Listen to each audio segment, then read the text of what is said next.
Well, and I feel like it's such a beautiful line. It says she spoke and it was as if a veil lifted from his eyes. His shift is from focusing to the scarcity almost to like lifting up his eyes to magnifying God's care.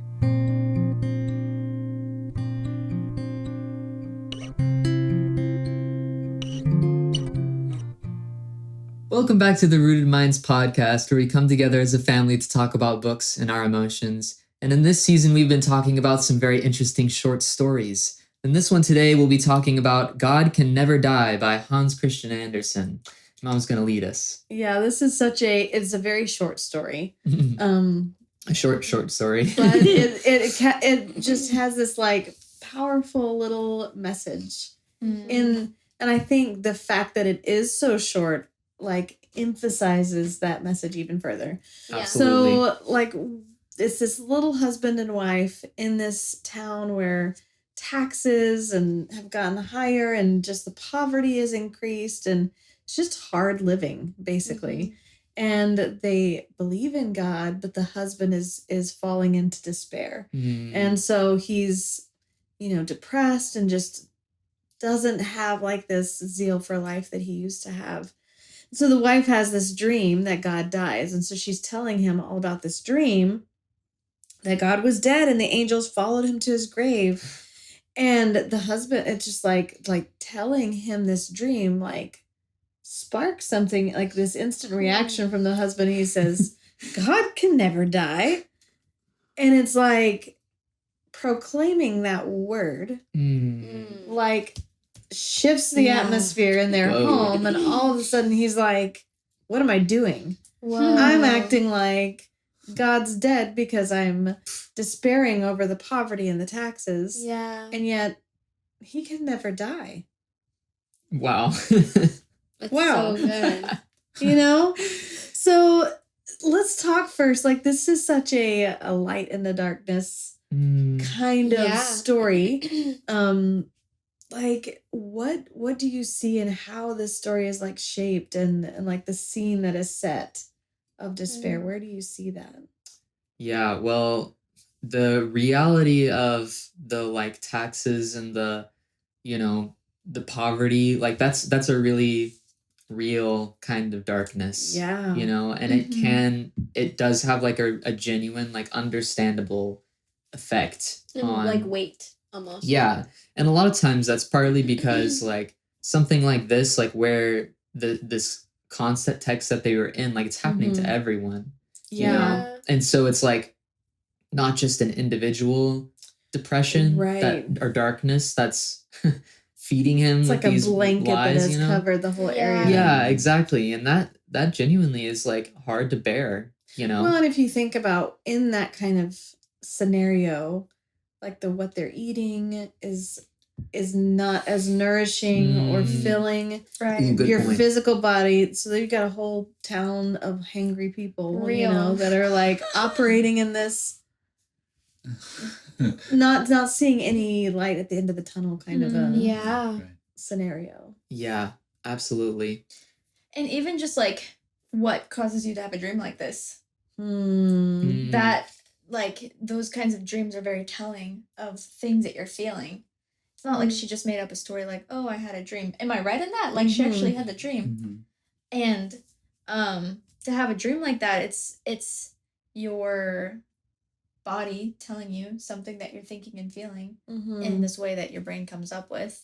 And so that's kind of like a picture of showing without telling. Yes. Right. Yeah. And I've been thinking a lot about lately, when you think about the negative side of things, it becomes like this black hole that almost sucks every good thing into it. We were listening to The Lord of the Rings, the Fellowship of the Ring the other day, and Frodo is looking into the pool. The pool of Galadriel. The pool of Galadriel. He's my external hard drive where I store all nerdy things about Lord of the Rings. But the picture is so cool because he's like looking and he's seeing hard times, and then all of a sudden the pool goes black. Like so black it starts drawing him in, and she's like, don't touch the water. And we don't know what happens if you touch the water, but You don't want to do we it. can see it's not a good thing. And it's Mhm. like in that moment, that's where the eye sees him. Yeah. It's like Mm. in that place where you No. can, you're like drawn to the dark bit. That's where the enemy has like full gaze and sense. Mm. And you see this like impairing his ability to think straight. Yeah. This old man, because he's despairing. And so it's narrowing his vision to all he Yes. can see is the dark. Yeah. Because when you're in that state and you're thinking about only certain things, that becomes your reality, and it feels so true and it feels so real. And so that's why it feels like such a contrast to suddenly say, God could never die. Yeah. And suddenly there's like this peephole of light, and it widens and widens, Yeah. and his reality changes. I love that. Before that, I love that because the Proverbs say that the tongue, like our words, hold the power of life and death. Mm. And this scenario is like such a good picture of how when he spoke out, like he confessed with his mouth, oh, yeah. God can never die. All of a sudden he believes it. Like even Yeah. scientifically, we believe what we hear ourselves say. Yeah. Mhm. You So- believe yourself the most. You believe yourself the most, and I love how this shows how his words start changing his reality Yeah. and his physical experience. Absolutely. And then his imagination begins to like grow. Yeah. It almost makes me think about like Anne of Green Gables, like one of my favorite quotes Yeah. of hers is there's no scope for imagination. Or, like she's always looking for places that have scope for the imagination. And it's such a tender pursuit in a way because she comes from being an orphan. She Mm. comes forgot from that. darkness. And so she knows what it's like to live in that. Right. And so she as a like a symbol of a light seeker Yeah. is always looking for places where there's enough light Yeah. that there's scope for the imagination. Like Yeah. I feel love here. I feel joy here. I feel, I've never really thought about how much of the, the fruits of the spirit she's looking for. Yeah. It's So such a simple Interesting. idea and a simple like desire. Mm-hmm. Right. But when you have imagination, God can do anything. Wow. Yeah. Wow. And it's such a powerful like example of what's happening in the story, this short story as well, Mhm. where Yeah. it's like neither one of them, Anne or this man, are denying the reality of what's happening, but they're Right. allowing something better and more light to be more powerful. And I also Yeah. think it's The map. beautiful in that, like, the fact that in the man declaring in his new imagination that God can never die, he brings both himself out of despair and his wife out of despair from that dream. Yeah. Wow. That's Like true. countering this like lie of what the dream said was true Mm. with the actual truth. Absolutely. So interesting to think when you guys were talking, it made me think of the man in To Build a Fire who went in unexperienced to the Klondike without really having an imagination. That was his whole problem. In fact, one of the locals said that was the problem. He had no imagination. So it got colder and colder, and he couldn't build a fire. There was no spark. Whoa. Well, he No built light. a fire under a tree Oh, and then and melts the Oh. And snow then- above it. the snow falls He on it. doesn't imagine all the bad things that could happen. That's right. He doesn't imagine all that. That's the problem. It does not have any kind of sense to him Ah, to say, oh, lacking caution. yeah. like the dog even gets away and Right. survives because the dog knows. has more imagination Yeah. than the man does. So, but in this Yikes. case, like the wife becomes like a little bit of warmth and spark for him to actually have an imagination about what his reality could be. Yeah. So, Yeah. And it's sorry. Go ahead. I just also think that it's like such a interesting metaphor for their scenario for like God to be dead in her dream. Like that's the thing that it's like the problem almost in her dream, rather than her having a dream about something related to their poverty or something Yeah. related to the things that could go wrong because of their poverty, like her Interesting. husband dying or something, you know? She doesn't have that kind of dream. She has a dream where God dies. And that's the thing that wakes him up, Yeah. because he's like, "No, wait, but there is truth here," and he speaks it. Yeah. God can never die. Yeah. Well, and I feel like that's it's such a beautiful line. It says she spoke, and it was as if a veil lifted from his eyes. And so imagining like something that's clouding your vision or getting, I mean, we all wear glasses. So we are all familiar with when we have smudges or somebody touches it or they're dirty, and especially if there's light coming in, there's like, I can't see anything through my glasses. It's like a veil. You know, and you need your glasses cleaned. But like his shift is from focusing to the scarcity almost to like lifting up his eyes That's good. to magnifying God's care. Mm. And so how does that shift? What happens inside of you when you shift from what problem you're having to, or have we seen this in the Bible before? Have we seen... Yeah. Well, that just like reminds me of right away. It's just like the tearing of the veil when Jesus died on the cross. Because what that symbolized was a new kind of nearness that we could have, because the gateway to the holiest of holies was torn, you know? That's And now so good. anyone can go in and be in the presence of God. And so for this kind of veil to be torn from his eyes, you know, lifted from his eyes, he is like almost standing outside the temple, you know, like as if he's just out in the world trying to solve things all by himself. Wow. And then he sees that God's presence is with him. Yeah. And now all of a sudden he has access to heavenly resources. And I think there's That's an good. aspect of like seeing such a big God in the midst of your feeling really big problems, and then realizing that that really big God is bigger than your big problems, point. you know?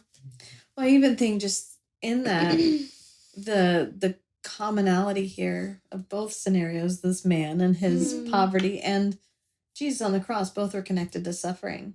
And it's in that place of suffering where we get access to a greater understanding of the Lord. Like he draws us near in suffering. Like, and this man gets to understand an aspect of God that he would never know outside of suffering. Wow. So it's like the initial zeal that he had lost or whatever was not as good in some ways as the new kind of man that he was now, with a greater perspective Absolutely. Wow. of God that's able to, you know, God cannot die even in suffering. Yes, absolutely. That's so That's so good.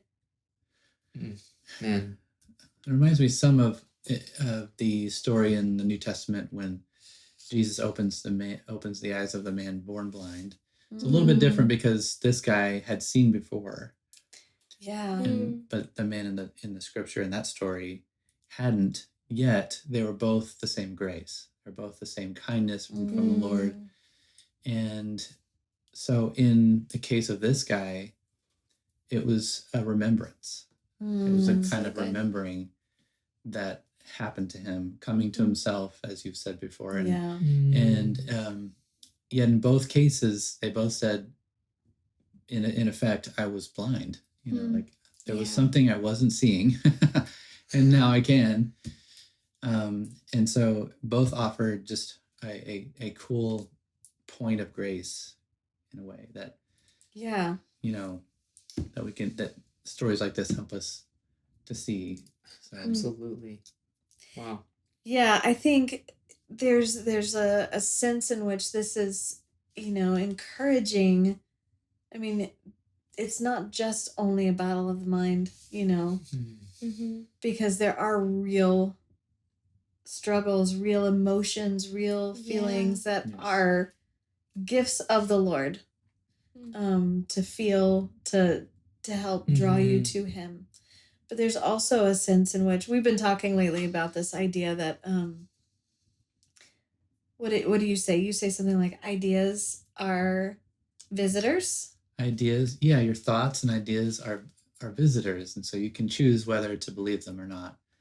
So, Right. And so we've been talking about like this visual picture of like salesmen that come to your door and like I'm trying to sell you insecurity, or I'm trying to Yes. sell you, that you're not very valuable, or you're invisible, or you're alone. And I think those times it's so easy to like agree with those and say, sure, I'll buy what you're selling, because obviously I am alone and I am not very good at things, and I am fill in the blank of whatever negative perspective you're entertaining.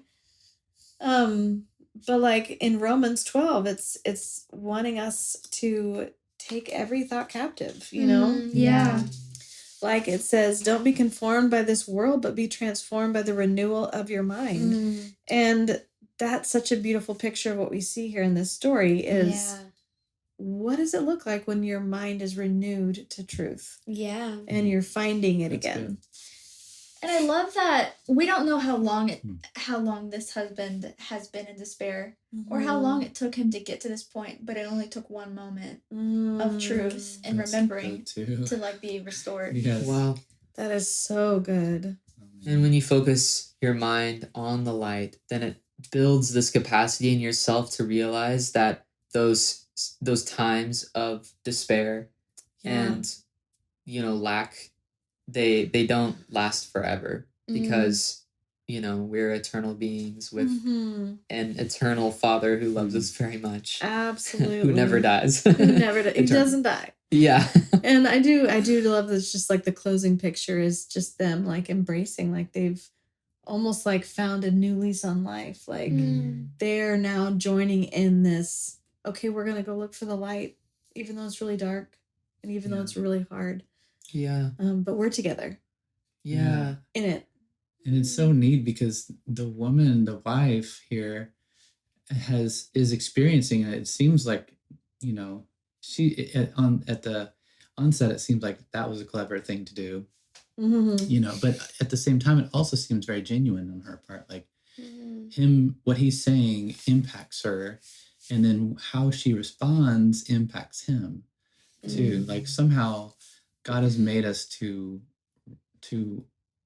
sort of respond to when others are feeling that joy and peace, and you see it in their face and in their body and in their tone, and it almost makes me think of like inertia. Like an object in motion. Yes. Like motion generates motion. Yeah. Like hope generates more hope. That's good, yeah. But despair, or object at rest, wants to stay at rest. Like you cannot get it to move. So it's fun to see like the way that their hope builds hope together. Yes. Reminds me of another verse from Romans 1 where it just says the righteousness of God is from faith for faith. So it's almost like God gives you the faith to have faith, and that faith creates more faith. And then it's like this cycle, cycle of faith. Thank you, God. Yeah. Thank you, God. Completely, not on our own, in our own strength, Absolutely. Wow. Well, this story is super powerful. Some of the strongest short stories can be some of the shortest ones. Yeah. So go take some time to read this story. Be encouraged yourself to reflect on light, even in despair. And we love to hear your thoughts, so comment them below. But until next time, we'll see you. Thanks again for joining us on the Rooted Minds podcast. If you're enjoying the kinds of discussions we're having, consider joining our learning community, where we teach the arts and have many more discussions like these. But until next time, may you find joy, grace, and peace in the pages you turn.